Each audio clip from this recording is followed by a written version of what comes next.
আমি এখনো বুঝতে পারি না যে আমি ওই দিনকে কেকটা কাকে খাইয়েছিলাম আর বাচ্চাটাই বা গেল কোথায়।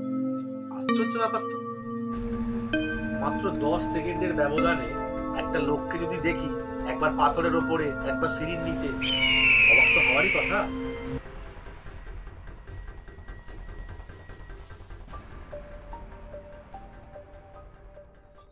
তো ভাই রেডি তো? আজকে আমাদেরই একটি পাড়ার দাদা এসছে, তার সাথে ঘটে যাওয়া জীবনের একটি ঘটনা আমাদের সাথে শেয়ার করার জন্য। তো তোমাদের সাথে তার পরিচয়টা আগে করিয়ে দেওয়া ভালো। তো আজকে আমাদের সাথে আছে সুমদা। তো সুমদা, তোমার সাথে কি হয়েছে যদি আমরা জানতে পারি? হ্যাঁ, আমার সাথে ঘটে যাওয়া জীবনের অনেক গল্পই আছে। তো তুমি আমাকে যে রিকোয়েস্ট করেছো, সেখানে আমি একটা এমন অদ্ভুত, মানে ওটা কল্পনা বলবো নাকি বাস্তব বলবো আমি বুঝতে পারি না। আচ্ছা। তার কারণ হচ্ছে এটা দিনে দুপুরে হয়েছে। আচ্ছা। যেমন অনেকের এক্সপিরিয়েন্স রাত্রিবেলা হয়, আমারও কিছু এক্সপিরিয়েন্স আছে রাত্রিবেলা, কিন্তু এটা ঘটেছে দিনের বেলা। মানে যাকে বলে ভর দুপুরে ঘটেছে। এবং ঘটনাটি ঘটেছে আজ থেকে প্রায় 6-7 বছর আগে। হংসেশ্বরী মন্দির, অনেকেই হয়তো জানেন হংসেশ্বরী মন্দির। আদি সপ্তগ্রাম থেকে নেমে যেতে হয় ব্যান্ডেলের পরে স্টপেজ। আচ্ছা। তো আমি আর আমার বোন একদিন এরকম শীতের দুপুরবেলা আমরা গেছিলাম ওখানে। তো ওখানে শুনলাম যে টাইম লাগবে। আমাদের প্ল্যানিংটা ছিল হচ্ছে হংসেশ্বরী মন্দিরে যাব, আচ্ছা, ওখানে ভোগ প্রসাদ খাবো, খেয়ে ব্যান্ডেল চার্চ দেখবো, বিকেলবেলা ট্রেনে বাড়ি ফিরবো, ইউজুয়ালি যেমন যেরকম হয় আর কি। সেই প্ল্যানিং এই গেছিলাম, কিন্তু আমরা হংসেশ্বরী মন্দিরটা আগে গেছিলাম কারণ কি আমরা বর্ধমান লোকাল পেয়ে গেছিলাম। আচ্ছা। তো আমরা চলে গেছি, মন্দিরে পৌঁছে গেছি। তো শুনলাম যে 12টার সময় সব বন্ধ হয়ে গেছে, আবার 3টের সময় ভোগ পাওয়া যায়। আচ্ছা। তো আমরা ঠিক করলাম যে ওখান থেকে যদি আমরা একটু দেরি করেই বেরোই, কারণ পুজো দেওয়ারও ইচ্ছা রয়েছে বলে আমরা একটু বাইরে এলাম। মন্দিরের তো কারুকার্য দেখেইছি। মন্দির থেকে যখন বাইরে এলাম এরকম দুপুর নাগাদ, 1টা-2টো, তখন সামনে কিছু স্টল থাকে। মানে ধরো কিছু খাবারের স্টল, অল্প, বিশেষ কিছু ভিড়ভাট্টা থাকে না। চায়ের দোকান, কেকের দোকান, আবার কিছু ফুল মালা এরকম দোকান আলাদা থাকে। আমরা একটা দোকানে চা খেতে দাঁড়িয়েছি, আশেপাশে কেউ নেই। এবং যারা হংসেশ্বরী মন্দিরে আজ থেকে জানি না, এখন আমি অনেকদিন যাইনি। আগে হংসেশ্বরী মন্দির ঢোকার ঠিক সোজা যে রাস্তা ছিল সেটার দুদিকে মাঠ ছিল। অনেক সময় কিছু কিছু লোক গাড়ি পার্কিং করতো, নাহলে যেদিকে তাকাবে সেদিকেই মাঠ, অনেকটা বড়। মানে কেউ হেঁটে গেলে তুমি দেখতে পাবে। কেন এটা বলছি তার কারণ আছে, পরেই যেটা বলবো। এই দোকানে চা বানাচ্ছিল, এবং চা যখন বানাতে বানাতে হঠাৎ একটি বাচ্চা আসে। পোশাক ধুলো ময়লা, বুঝতে পারি হয়তো এখানে যারা ভিক্ষা করেন তাদের হয়তো কোনো ছেলে হবে। তো এসে আমার বোনের ওই ওড়না যেটাকে বলে ওটা ধরে টানাটানি করছিল, খেতে চাইছে। তো বলাতে আমি তখন ওকে একটা বাপুজি কেক কিনে দিই। তো বলে যে আর একটা দিতে, ওর বন্ধু আছে আর একটা দিতে। তো ঠিক আছে, কোনো ব্যাপার না। তো আমরা আবার একটা কেক কিনে আবার ওকে দিই। তো একটা কেক খুলেও খেতে শুরু করে, আর একটা এরকম পকেটে নিয়ে নেয়। ওই যে খেতে শুরু করে ওটা দেখে আমরা মুখটা ঘুরিয়ে নিই, কারণ আমাদের চাটা রেডি হয়ে যায়। সে সময় ও জাস্ট চাটা নিয়ে আবার যখন তাকাই তখন তাকে দেখতে পাই। কিন্তু ওখানে কোনো ভিড় ছিল না, কারণ তখন মন্দিরের খোলার টাইমিংও নয়, অতএব দোকানগুলোতেও কম ভিড়। আচ্ছা। তো প্রথমে ভাবলাম হয়তো কোথাও গেছে, কিন্তু ওটা এমন একটা পজিশন যেখানে কোথাও যাওয়ার জায়গাই নেই। এবং ওই 2 সেকেন্ড, চাটা নেওয়ার সেকেন্ড আর চাটা মুখে দেওয়ার সেকেন্ড তো 3-4 সেকেন্ড না, অবশ্যই। তার মধ্যে দেখতে পাইনি। আমি চাটা রেখে আমরা দুজনের দিকেই তাকিয়েছিলাম, কারণ দুজনেই তো দেখেছি বাচ্চাটাকে। আমরা দৌড়ে মাঠটার দিকে গেছি, কারণ মাঠের একদিকে কিছু গাছ রয়েছে, যদি গাছের দিকে চলে যায়, যদিও অতটা দৌড়ানো সম্ভব না ওইটুকুর মধ্যে। তবুও আমরা গেছিলাম, গিয়ে চারিদিকে তাকিয়ে আমরা কিছু দেখতে পাইনি। তুমি আগেই বললে যে ফাঁকা মাঠ, পুরো ফাঁকা মাঠ। আমি তো বলছি ওটা আমরা দৌড়ে যখন এসেছি তখন দোকানদার আমাদের জিজ্ঞেস করছে কি হয়েছে। বললাম যে এক্ষুনি যে কেক দিলাম বাচ্চাটা কোথায় গেল। তো বললো আশেপাশে কোথাও আছে হয়তো।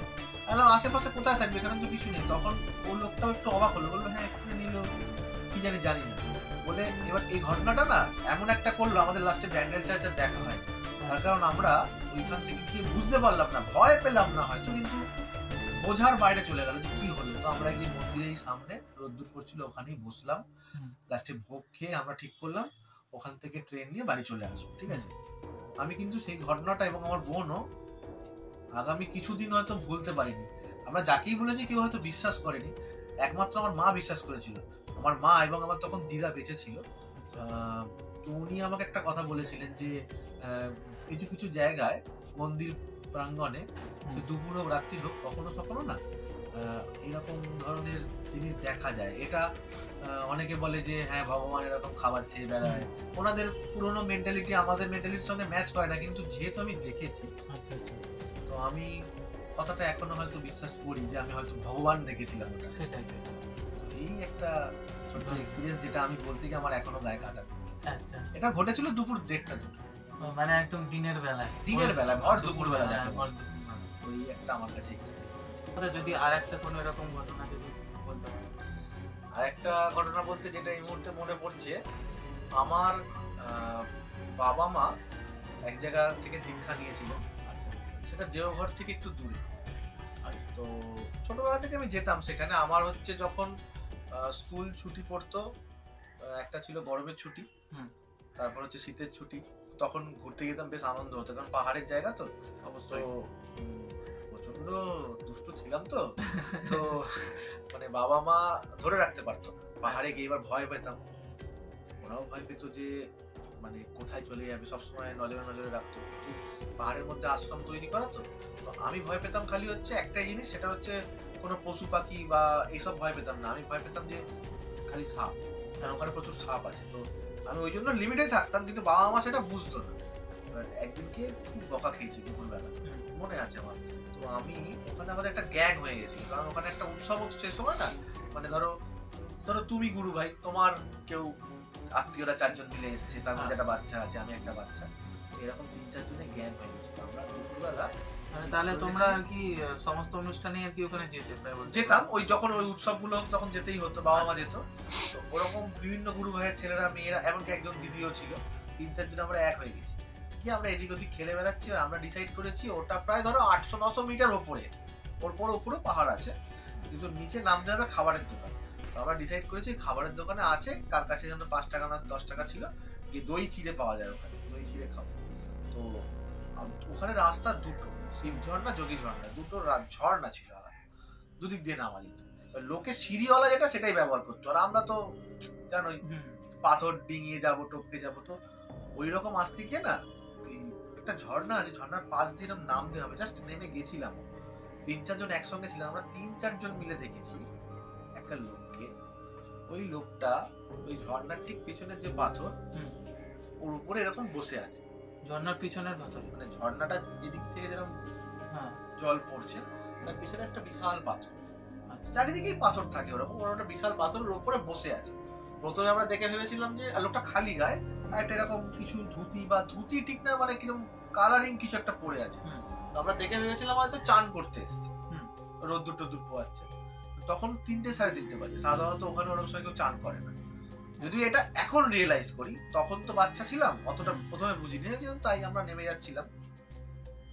এরকম নেমে রাস্তাটা নিচে গিয়ে এরকম আবার নেমেছে।